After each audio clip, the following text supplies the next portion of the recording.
This channel does not promote any violent, harmful, or illegal activities. All content provided by this channel is meant for an educational purpose only.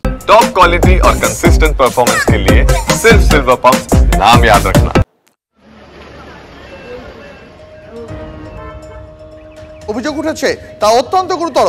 এই ধরনের দুর্নীতি হয়ে থাকলে প্রশাসনের অভ্যন্তরে তার সুদূর প্রসারী প্রভাব রয়েছে, এমনই মন্তব্য বিচারপতি জয় মাল্য বাগচির। আর কি বললেন বিচারপতি জানবো, সহকর্মী শ্রাবন্তী সাহা রয়েছেন টেলিফোন লাইনে। শ্রাবন্তী, দেখো, যে 25,000 পাতার জন্য সন্দীপের আইনজীবীরা আর্জি করেছিলেন যে তাদের একটু সময় দেওয়া হোক, সেই মামলার শুনানি ছিল এবং সেখানে বিচারপতি সরাসরি একটা বিষয়ে অভিযোগ করেছেন যে সন্দীপ ঘোষ তিনি শুধুমাত্র যে একজন চিকিৎসক ছিলেন এমন নয়, তিনি একটা হাসপাতালের প্রধান ছিলেন।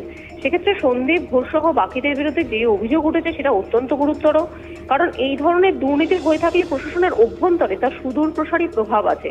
একই সঙ্গে তার বক্তব্য যে যদি কোনো সরকারি আধিকারিক তার বিরুদ্ধে এই ধরনের অভিযোগ ওঠে, তার উচিত দ্রুততার সাথে ট্রায়ালের সম্মুখীন হওয়া এবং এই অভিযোগ যে সত্যি নয় সেটা প্রমাণ করা।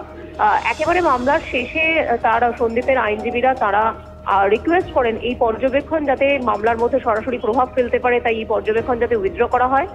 যদিও বিচারপতি জয় মাল্য বাগচি আরেকবার স্পষ্ট করেন যে যদি কোনো সরকারি আধিকারিকের বিরুদ্ধে এই ধরনের অভিযোগ ওঠে, এটা তারই ডিউটি যে সেই অভিযোগটা মুক্ত করা।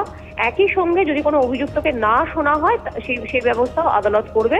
আগামীকালের মধ্যে সমস্ত নথি স্ক্যান কপি অভিযুক্তদের দেবে সিবিআই। শ্রাবন্তী, অনেক ধন্যবাদ তোমাকে।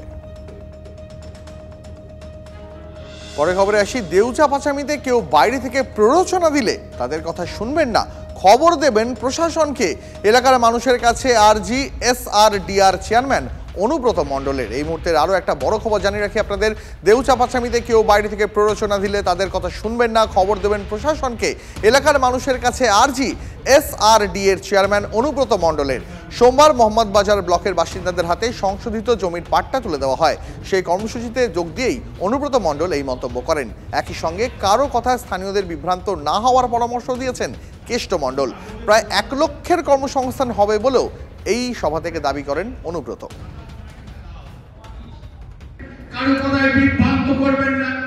যদি কেউ বিভ্রান্ত আমরা যদি খারাপ পরামর্শ দেয়, জোড়া করে বলবো দয়া করে ডিএম সাহেব হোক আমাদের নিয়ে খবরটা দেবেন। কারো পাল্লায় করবেন না, এত সুন্দর প্রজেক্টটা নষ্ট করবেন না। আমি জোর গলায় বলতে পারি, কোনো মানুষ পেছিয়ে পড়বেন না, কোনো মানুষকে ঠকানো হবে না।